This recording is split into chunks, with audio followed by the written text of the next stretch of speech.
All right, so shoot, year 8, life comes quick, right? I mean, Yeah. how like a pinch me moment that you're here in year 8 and now you're in somewhere entirely different than all you knew in Minnesota. Yeah, yeah, it's crazy. I can't believe, like, college Bridget would not believe I've made it 8 years in the W. It's super surreal that I've, like, been in the WNBA this long, had a successful career, and, like, am part of expansion now and, like, seeing the league grow so much and being a part of that. And just yeah, really cool opportunity, so I'm really, really thankful for it. What opportunity is this for you with the expansion? I mean, there's more roster spots, and now you get a chance to be a max contract player, be a face of a franchise that this doesn't come along all the time. Yeah, I'm super grateful. It was such a cool opportunity. I knew, when the expansion draft craziness was happening, that there was a good chance I was going to get picked, and I didn't know where I was going to get picked. And really, really thankful that Portland picked me and showed how much they wanted me to be the leader of their franchise. And Mm. I'm just really excited about it. I think I'm ready to step into that next role. I've been the 12th man, I've been the sixth man, I've been a starter on a really good team, and now I'm ready to just be more of a facilitator, someone that's go-to, plays I run for, and so this is a really good opportunity, a staff that believes in me, a GM that believes in me, and I'm really excited for it. You've earned everything you've gotten. I mean, obviously, to be a second round pick in Connecticut, you get cut. You earned your way to Minnesota. You're one of the top vote getters and the most improved player in the league. You put in the work, you put in the time.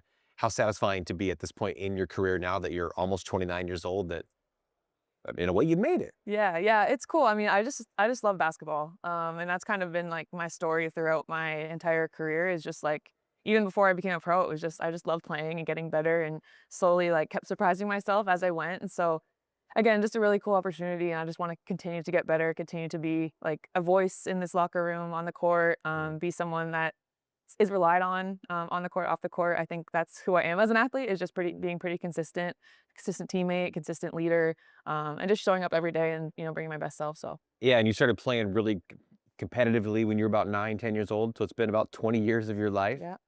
What would 9-year-old Bridget think of 29-year-old Bridget? She would not believe it. Again, she just when I started playing, I just fell in love with the game. I wanted to follow my mom's footsteps, and my mom would say, "Well, you're way better than I ever was," and now she's my biggest fan. So it's really, really cool just to see how far I've come and, like, been able to travel the world, been able to meet so many cool people, lived on the West Coast now for the first time in my life. It's just really, really cool, and I'm really thankful for the sport and just an opportunity that I've been given, but also worked really hard for, and it's paid off. I think all my hard work. We all love our moms. So How much do you love your mom, and what has she given you in your life? she's incredible. My entire family has been so supportive, and it's hard being away so much. I've gone overseas every off season, obviously playing in the United States, being from Canada, every summer, and they're just so supportive of me. They love watching me live out my dream, and they're my number one fans through the good moments and the bad moments. They're just super consistent and showing up for me and just supporting me through everything. My mom was a basketball player herself, so again, I just wanted to be just like her, and she's just my role model, and she always has been. So How old were you when you started beating her in one-on-one or pig, horse? she would say pretty young, maybe like grade 9, I Yeah. started I started, getting the edge. Does she come will she be able to come travel out often this year? Yeah, she's retired recently, Okay. so she'll come out here lots. It's a new city for her to explore. I was in Minneapolis so long, we covered all those places, now, she's excited to Mhm. figure out the West Coast. What comfort level too, and obviously you played with Carly Samuelson. We saw you eating sandwiches at the baker's market. You Yes, got the so Dutch good, crunch for so sure. good. But to have a teammate that you already know, 1 year in Minnesota, you put a little bit of time in Turkey as well. Yeah, when she signed, I was super excited. Someone that not only is a great teammate and player, but also, like, I'm really good friends with her off the court, and so just having that familiarity, I think is great, especially in an expansion team where everyone is new coming together, and, Mm. I think everyone's, like, loosely connected, in some shape or form. Like, Emily Engstler was in Minnesota with me for a couple weeks. I've played against Carla overseas. I played with Louisa for a couple months in France, so, there's connections here and there that I'm just really thankful that we're all came together and, can start to build something together. Very cool. And so obviously the time expansion draft, Portland or Toronto, Portland gets a pick, they take you.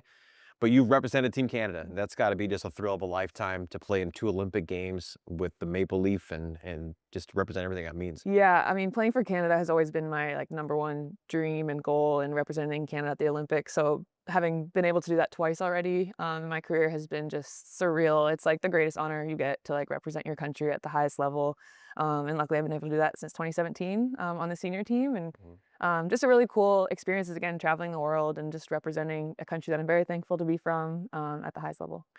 This game can be challenging, right? There's ups and downs for sure. So what do you use and you lean on for yourself to get back to center to the best BC that you can be when times are tough? Good question. I like to think I'm a pretty consistent, like I mentioned before, person who shows up the same way every day, very pretty positive. Obviously not naive about things, but I like staying optimistic and finding the little wins here and there. You know, things aren't always going to go well on the basketball court for me, for my teammates, but like finding the good things that are happening and striving to get better through all the mistakes. And that's kind of who I've been my whole career and wanting to get better, wanting to learn. I think that's why this environment is so good for me and a coaching staff that also is like wants us to learn, puts us in difficult situations to just like figure it out. So we're put in situations that we're going to make mistakes and then, you know, we're going to grow from it and get better. So it couldn't be more perfect. That coach, you've only known him for just over a week, right? But Alex Rama's got a different approach to CLA. What have you enjoyed? What makes him different from coaches you've had in your life? It's really cool. Even talking to him before the expansion draft, his approach and how well he knew me as a player and how he wanted to play as a team. It's pretty much just like playing basketball and playing free and making the right reads, cutting when it's the right time to cut, and shooting lots of threes, which I like to do. Hmm. But I like that. It's like the freedom to be creative, be yourself, do what you do, but in a sort of structure that everyone knows what you're gonna do also. So I like it a lot, and it's kind of where I thrive in just playing basketball free, making the right read. Smart, high IQ players, I think, thrive in this system. Pretty cool to be like the last player announced in starting lineups, right? Like that's like an honor. How cool was that? Yeah, it's cool. I didn't know what was gonna happen. It's funny, like the first games, like you kind of just start figuring it out, especially in a new arena. But it was really cool, and the crowd was going crazy the entire game. So definitely a cool honor. And yeah, just really thankful for it. So you played other sports growing up. Badminton's one of them. I love badminton. My, I I mean, love that's just like badminton. this is like badminton season outside, Man, right? I know. I need a racket and find a birdie somewhere. How I far did love you go? badminton. I won the city championship 2 years, and so I went to our provincial championship, so like the state championship. That's the equivalent. Yeah, in badminton. With I played doubles with my sister, my in grade 11, and then I played doubles with one of my best friends in grade 12. So it was It could have been a whole different life. it. I don't know how far I would have gotten with badminton, but it was really fun. I also played hockey, which is checks out for being Canadian. Yeah. When did you stop hockey? Grade 9. Grade 9. It was same season as basketball, so I had to make the decision pretty There early. can be some rough and tumble games in the WNBA. How Yeah. does your background in hockey Yeah. pay off for you? I am not afraid to get in a little tussle if I need to. Mhm. People bounce off me and no, it's good. I loved hockey and loved the physicality of it, the speed of it. I don't know how much it translated to basketball, but it was a fun. Can still skate. Haven't done it in a long Okay. time. I like to think it's like riding a bike. If I had skates on, I could figure it out. Yeah. Very cool. Awesome. Bridget, Cool. thank you. Thank you. Yeah. Really well done.